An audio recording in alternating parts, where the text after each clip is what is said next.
السلام علیکم ورحمۃ اللہ وبرکاتہ۔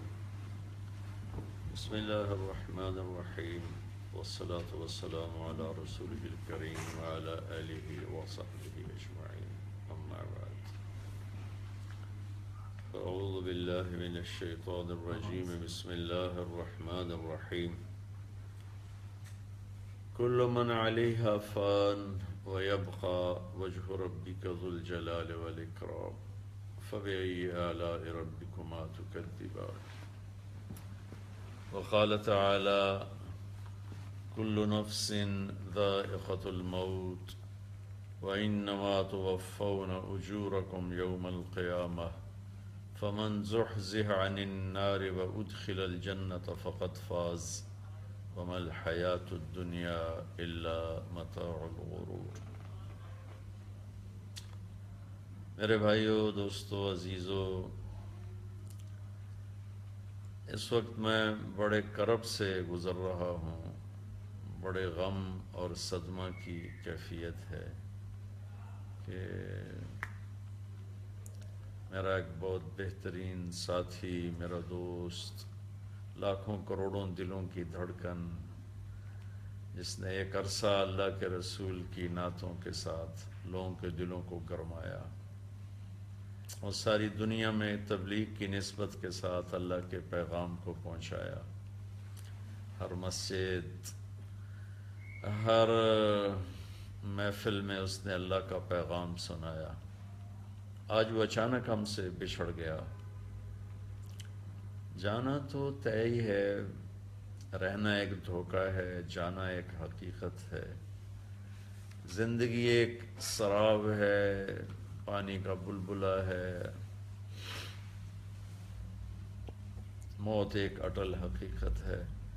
لیکن جب ایسے اچانک کوئی قریبی بچھڑ جاتا ہے تو سارا وجود لرز اٹھتا ہے اور ایسا لگتا ہے کہ جیسے زندگی ایک دم کوئی بہت بڑا جھٹکا کھا کے لڑکھڑائی ہو۔ اللہ سنبھالا دے دیتا ہے ہر صدمے سے۔ جنید ایک بہترین انسان تھا، میری اس کی رفاقت کوئی 20 سال کی ہے۔ میں نے ایسے اخلاق والا بہت کم دیکھا۔ اسے تو کوئی اہل علم کی کوئی لمبی چوڑی صحبت نہیں تھی، لمبی چوڑی تربیت نہیں تھی، کوئی لمبی چوڑی اہل ذکر اور اہل اللہ کی کوئی لمبی چوڑی صحبت نہیں تھی۔ وہ اپنی فطرت سے بڑے عالی اخلاق والا تھا۔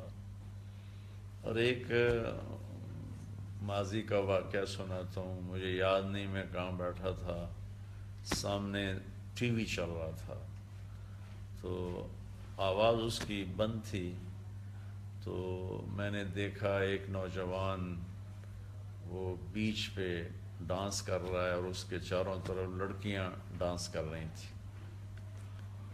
تو میرے جی میں آیا کہ اس نوجوان کو کیسے ہدایت ملے گی، اس لحاظ سے نہیں کہ اللہ تو قادر ہے جس کو چاہے دے دے، اس لحاظ سے کہ یہ اتنے غلط ماحول میں ہے، اس تک کون پہنچے گا، اسے کون اللہ کی بات سنائے گا۔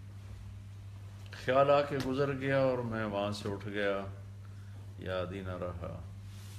97 کی بات ہے، کراچی اجتماع میں تھا تو مجھے ایک نوجوان نے کہا جی ایک پاکستان کا مشہور گلوکار ہے جنید جمشید، اس سے آپ کی ملاقات کرائیں گے۔ میں نے کہا لے آؤ۔ تو جب وہ اندر آیا تو وہ وہی نوجوان تھا جس کو میں نے ٹی وی اسکرین پر ناچتے ہوئے دیکھا اور اس کے ساتھ لڑکیاں ناچ رہی تھیں۔ تو میں ایک دم دیکھ کے حیران بھی ہوا، خوش بھی ہوا۔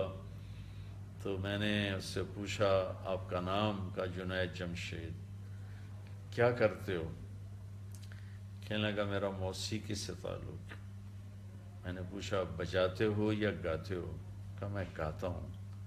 پھر مجھ سے کہنے لگا آپ نے دل دل پاکستان تو سنا ہوگا۔ میں نے کہا میں نے وہ دیواروں پہ لکھا ہوا دیکھا ہے۔ کہا وہ میں نے گایا ہے۔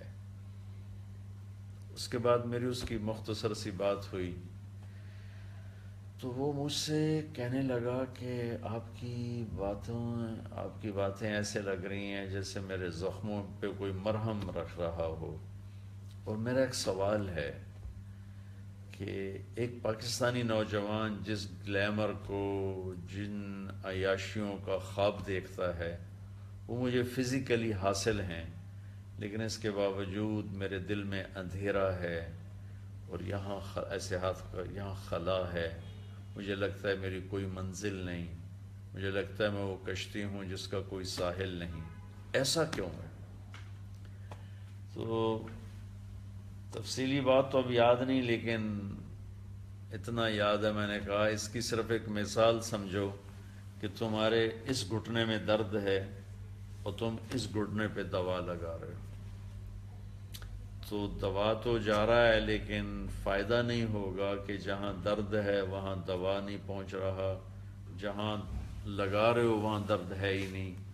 یہ جو خلا ہے، یہ جو درد ہے، یہ تمہاری روح کے اندر ہے، اور تم غذا پہنچا رہے ہو اپنے جسم کو، یہ میوزک، یہ گلیمر، یہ 5 سٹارز ہوٹل، یہ رنگینی، یہ تو جسم تک پہنچتی ہیں، روح کو ان سے کوئی مناسبت نہیں ہے۔ جس دن اپنی روح کو غذا پہنچاؤ گے تو اس دن اسے سکون آ جائے گا، چین آ جائے گا۔ اس قسم کی باتیں ہوتی رہیں۔